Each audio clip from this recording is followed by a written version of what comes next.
सत श्रद्धालु, यहाँ पर उपस्थित आप सभी भव्यवर पुंडरीक पुण्यात्मा महानुभाव, परीक्षा दिए बिना कोई भी व्यक्ति सम्यक प्रमाण को प्राप्त नहीं कर पाता। जो व्यक्ति जितनी छोटी परीक्षा देता है उसको उतना छोटा प्रमाण पत्र मिलता है। जो जितनी बड़ी परीक्षा देने के लिए तैयार रहता है, परीक्षा में सफल हो जाता है तो वह उतने बड़ी प्रमाण पत्र को प्राप्त कर लेता है। परीक्षा के बिना प्रमाण पत्र नहीं मिलते। यदि बिना परीक्षा दिए जहाँ प्रमाण पत्र मिल जाते हैं, उन प्रमाण पत्रों की विशेष मूल्यवत्ता नहीं होती। वे केवल कागज के टुकड़े की तरह से हैं। यदि कोई व्यक्ति प्रमाणित कर दे तो ये सिद्ध होगा कि बिना परीक्षा के जिसने किसी को प्रमाणित किया है वह स्वयं में ही प्रमाणित नहीं है। प्रमाण अपने आप में वह होता है जो सर्वमान्य हो, जिसमें प्रामाणिकता हो। जिसमें प्रामाणिकता नहीं होती है वह प्रमाण नहीं कहलाता। एक विद्यार्थी छोटी कक्षा में पढ़ता है, छोटी परीक्षा देता है, अच्छे नंबर से पास होता है, उसे प्रमाण पत्र मिल जाता है कि अमुक कक्षा में उसने अच्छे अंक प्राप्त किए, उत्तीर्णता प्राप्त की, और उसे उस बात का प्रमाण पत्र मिल जाता। स्कूल से प्रमाणित किया जाता है कि अमुक छात्र इस प्रकार इसमें उत्तीर्ण हुआ, प्रथम स्थान, द्वितीय, तृतीय स्थान प्राप्त किया। किंतु वह परीक्षा न दे तब प्रमाण पत्र उसे न मिलेगा। यदि कोई दे देता है तब उसका जीवन ही बर्बाद होगा। बिना परीक्षा के जब प्रमाण पत्र दिए जाते हैं तब विद्यार्थियों का जीवन बर्बाद होता है, उनकी ज़िंदगी के साथ खिलवाड़ की जाती है। पुष्प और फल जब धूप को सहन करते हैं तब पुष्पों में पराग आता है, गंध आती है, फलों में मिठास आती है। मिट्टी के बर्तन जब अग्नि परीक्षा देते हैं तब ये परिपक्व हो जाते हैं। फिर उन्हें पानी में डाल दो तो वे गलते नहीं, घुलते नहीं, टूटते नहीं, फूटते नहीं। यदि बिना अग्नि परीक्षा के, अग्नि में संतप्त किए बिना मिट्टी के बर्तनों को यदि पानी के समीप भी रख दें तब मिट्टी पिघलने लगती है और वे पुनः ध्वस्त हो जाते हैं, खंडित हो जाते हैं, भग्न हो जाते हैं, वह पुनः मिट्टी ही रह जाती है। हमारा और आपका जीवन भी जब तक अग्नि परीक्षा के लिए समर्पित नहीं होगा तब तक मान के चलना चाहिए वह मृत पिंड से ज़्यादा नहीं है। किसी कुंभकांडे कलश एक बनाया या 100 या 1000 कोई फर्क नहीं पड़ता है। यदि उन्हें अग्नि में संतप्त नहीं किया है, उन कलशों ने अग्नि परीक्षा नहीं दी है, तब एक बारिश में वे सभी कलश ध्वस्त होकर के पुनः मिट्टी के रूप में आ जाएंगे। इसी प्रकार जीवन में यदि हमने कहीं कोई प्रतिकूलता का सामना नहीं किया है, कहीं संघर्ष का सामना नहीं किया है, तब ये समझना चाहिए कि हम भी जीवन में कोई बहुत बड़ी उपलब्धि को प्राप्त नहीं कर सकते। एक बात ध्यान रखना, इतिहास बनाने वाले व्यक्ति कभी इम्तहान देने से डरते नहीं हैं। जो इम्तहान देने से डरते हैं वे कभी इतिहास बनाते नहीं हैं। परीक्षा जितनी ज़्यादा कड़क होती है, परीक्षा देने वाले विद्यार्थी का उत्साह उतना ज़्यादा बढ़ करके होता है। परीक्षा यदि कहीं रहम करके कहीं परीक्षा को और शिथिल कर दिया जाए तब विद्यार्थी का जीवन बर्बाद होता चला जाएगा, वह ऊंचाई को छू नहीं सकेगा। एक विशेषज्ञ ने एक प्रकार का प्रयोग किया और 40 कोकून मंगाए। कोकून में से तितली निकल रही है और वह तितलियां संघर्ष का सामना कर रही हैं। ऐसा लगता है कि कोकून से निकलते समय मृत्यु को प्राप्त न हो जाएं। कक्षा में बैठे सभी विद्यार्थी तितलियों के संघर्ष को देख रहे हैं और तितलियां कोकून को तोड़ करके निकलती जा रही हैं, उस कक्ष में, उस हॉल में उड़ रही हैं। एक बालक उस कक्षा में बड़ा संवेदनशील था। उस बालक ने तितलियों के संघर्ष को देखा, उसे दया आ गई। उस बालक ने कोकून को थोड़ा सा ढीला किया और तितली वहाँ से निकली किंतु उड़ न सकी। उड़ने की कोशिश की, ज़मीन पर गिर गई और वह घायल हो गई। अध्यापक महोदय ने, प्रोफेसर ने जब प्रवेश किया तब उन्हें देखते हैं कि एक तितली घायल पड़ी है, मृत्यु के समीप है।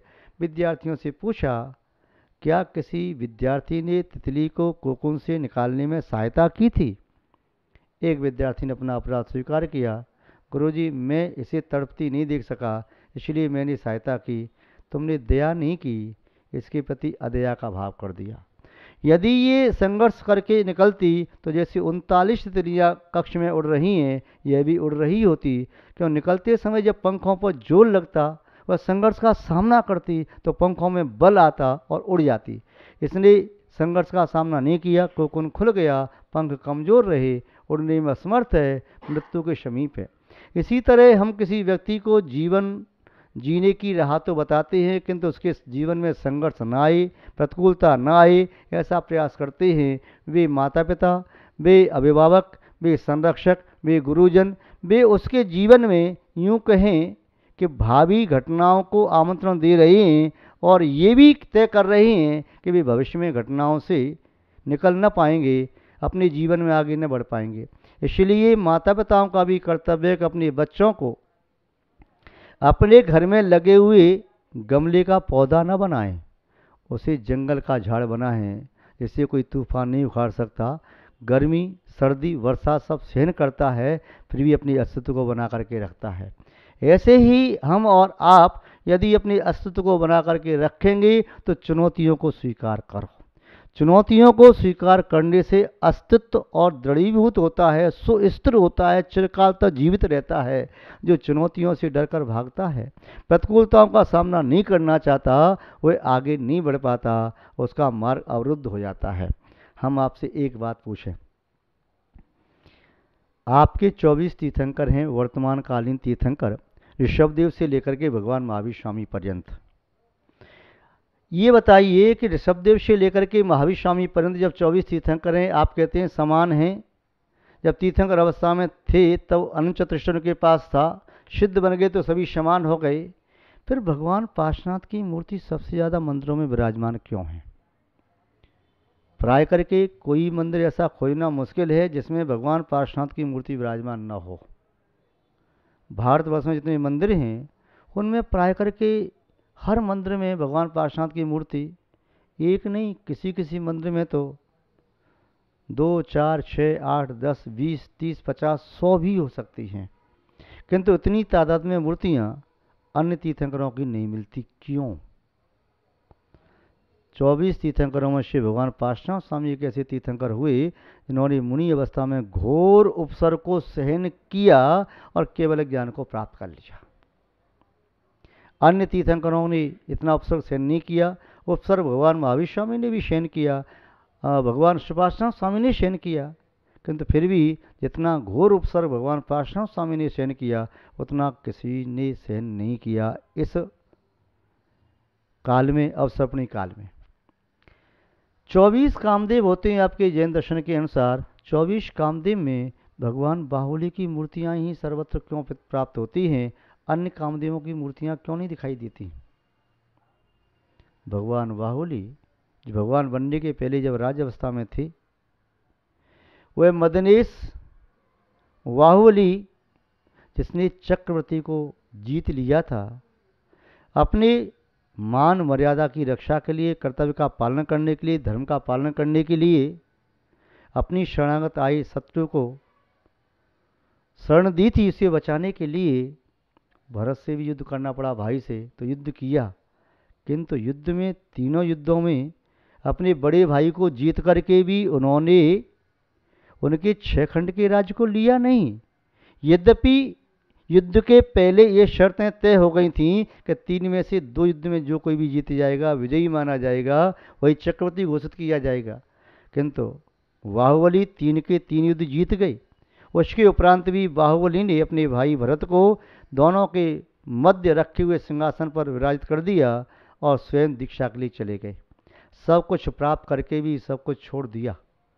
वे चाहते तो राज्य का वैभव भोग सकते थे, सम्राट बन के रह सकते थे, क्योंकि उस समय शर्त के अनुसार भरत हार चुके थे, तो चक्रवर्ती वे नहीं रहे। किंतु बाहुबली ने त्याग करके दीक्षा ले ली और पुनः 1 वर्ष तक खड़े होकर के तपस्या की, प्रतिकूलताओं का सामना किया, आहार नहीं किया, साधना में संलग्न रहे। इतनी साधना की उनके शरीर पर वेलें चढ़ गईं, सांप और विच्छू चढ़ने लगे, वामी बना ली, किंतु वे अपनी साधना से डिगे नहीं। इस प्रकार की साधना 24 कामदेवों में से किसी कामदेव ने नहीं की। इसलिए भगवान बाहुबली का आज भी सर्वत्र जो प्रभाव देखने में आता है, प्रथम कामदेव हुए, उतना प्रभाव अन्य किसी कामदेव का देखने में नहीं आता। 9 बलभद्र में से 8वें बलभद्र रामचंद्र जी हुए। जैन दर्शन के अनुसार 9 बलभद्र मानते हैं। ये 8वें बलभद्र श्री रामचंद्र जी को ही जैन दर्शन इतनी महत्ता, इतनी पूजा क्यों करता है? अन्य भी तो 7 बलभद्र थे, किंतु रामचंद्र जी ने अपने जीवन में जिस संघर्ष का सामना किया, सत्य को नहीं छोड़ा, न्याय को नहीं छोड़ा, मान मर्यादा को नहीं छोड़ा, कर्तव्य के प्रति निष्ठा को नहीं छोड़ा, अपने पिताजी के संकेतानुसार राज्य जब भरत को प्राप्त हुआ, तब वे वन के लिए शहर चले जाते हैं। और उन्हें जिन्हें राज मिलना था अंतर्मूर्त के बाद, मूर्त प्रमाण काल के बाद राज मिलना था, उसी घड़ी में राज न मिल करके वनवास मिल गया। किंतु उन्होंने कोई द्वंद्व तो नहीं किया कि राज की घोषणा करने के उपरांत मुझे वनवास क्यों दिया जा रहा है। उन्होंने एक आदर्श उपस्थित किया, इसलिए मर्यादा पुरुषोत्तम कहलाए, वे आदर्श पुरुष कहलाए। इसलिए पूरा संसार प्राय करके हिंदू परंपरा, जैन परंपरा, बौद्ध परंपरा सर्वाधिक उन व्यक्तित्व की उपासक है, पूजा करने वाली है, वंदना और अर्चना करने वाली है। सतियाँ तो बहुत ही, किंतु सती सीता का नाम ही सर्वोपरि क्यों रखा जाता है?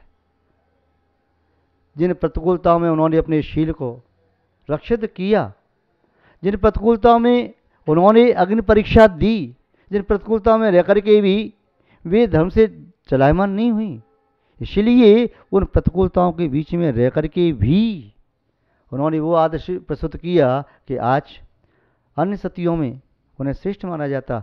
क्या उस काल में और सतियाँ नहीं थीं? सतियाँ थीं। सती होना एक अलग बात है, किंतु प्रतिकूलता में धैर्य धारण करना दूसरी बात है। तो जिस व्यक्ति ने भी प्रतिकूलता का सामना समता से किया है, जिस व्यक्ति ने भी संघर्ष का सामना क्षमता से किया है, जिस व्यक्ति ने भी चुनौतियों को स्वीकार किया है, किंतु हटकर के मुकाबला नहीं किया, डट कर के मुकाबला किया, वो व्यक्ति इतिहास बनाने वाले हो गए। इसीलिए आपसे अभी कहा था, इतिहास बनाने वाले व्यक्ति कभी इम्तहान देने से डरते नहीं। हम तो बस आपसे इतना कहना चाहते हैं, आप अपने बच्चों को यदि योग्य पुरुष बनाना चाहते हैं तो प्रतिकूलताओं के बीच में रखो। प्रतिकूलताओं के बीच में रख करके ही वे कुछ बन पाएंगे, अनुकूलता के बीच में रख करके कुछ नहीं बन पाएंगे। चिंता न करो तुम दुखों की, ये यूं ही कटते जाते हैं। फूल सदा कांटों में खिलते सेजों पर मुड़ जाते हैं। किसी भी फूल को खिलाने के लिए उस फूल के लिए फूलों की सेज नहीं बनाई जाती। फूल कहीं फूलों की सेज पर नहीं पलता है। फूल कांटों के बीच में रह करके भी खिलता है, मुस्कराता है, अपना सौरभ लुटाता है, अपना पराग देता है, गंध देता है और सबके मन को मोह लेता है। वह पीड़ा को समता से सहन कर लेता है। समाज में, संस्थान में, संघ में, घर में, परिवार में, कहीं भी जो व्यक्ति समता से सहन करना जानता है, वह व्यक्ति निस्संदेह सम्मानीय, अभिवंदनीय और आदर्श बन जाता है। लोग कहते हैं कांटा पुष्प की संगति करने के बावजूद भी कांटे में कोई कोमलता नहीं आई। अरे नकारात्मक क्यों सोचते हो? या सोचना ही है तो इस सकारात्मक सोचो कि कांटे के साथ रहते हुए पुष्प के अंदर चुभने की कला नहीं आई। उसने कांटे के साथ रह करके भी अपनी गंध को नष्ट नहीं कर दिया। ऐसे ही जो कांटे के बीच में रह करके वह पुष्प मुस्कराता रहा, वह रोया नहीं, आंसू नहीं बहाए, वह कांटे की चुभन को सहन करके भी दूसरों के लिए अपना सौरभ लुटाता रहा। और डाली से अलग होने के उपरांत भी उसमें सुई और धागे से छेद करके जब उसको माला में पिरोया गया, तब लोगों ने उसे कंठ में धारण कर लिया।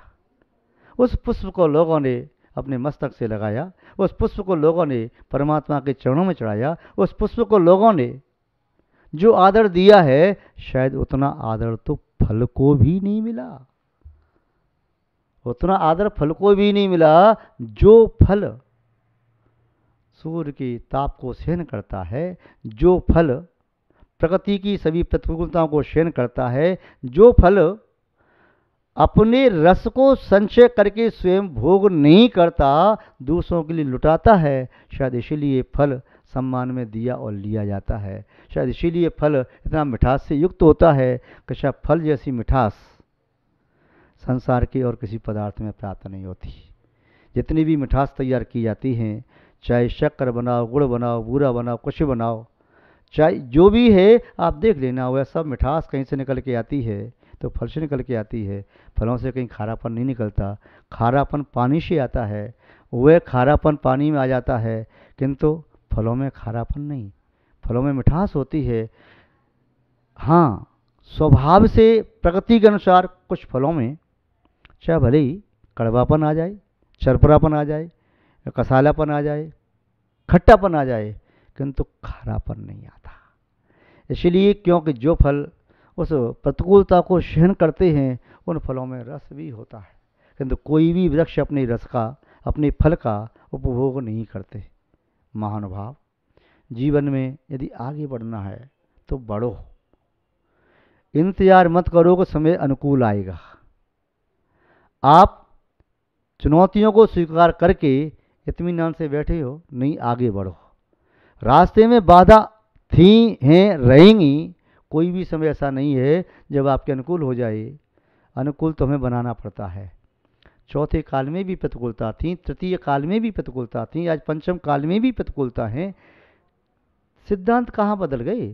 सूर्य का उदय पहले भी पूर्व से होता था, आज भी होता है। दिन रात में 24 घंटे पहले भी होते थे, आज भी होते हैं। क्या बदला है? पहले भी माता पिता के माध्यम से संतान की उत्पत्ति होती थी, आज भी होती है। पहले भी यही व्यवस्था थी, आज भी व्यवस्था है। प्रतिकूलता को अनुकूल मान करके ही चलें और सत्य, न्याय, मर्यादा, संस्कृति, सभ्यता, शिष्टाचार, विनयाचार इत्यादि गुणों का कभी उल्लंघन मत करें। तब निस्संदेह आपके जीवन में सुख और शांति के पुष्प अपने आप खिलने लगेंगे और आपका गंतव्य, आपकी मंजिल, आपका उद्देश्य आपको स्वयं ही प्राप्त हो जाएगा। आपको ऐसा लगेगा कि मेरी मंजिल स्वयं सरक करके मेरे पास आ गई। आप सभी अपने लक्ष्य को प्राप्त करने में समर्थ हों, हम आपके प्रति ऐसी भावना भाते हैं और इन्हीं सद्भावनाओं के साथ अपनी शब्द श्रृंखला को यहाँ पर विराम देते हैं। जय बोलिए श्री शांतनाथ भगवान की, परम पूज्य आचार्य गुरुदेव श्री विद्यानंद जी महाराज की।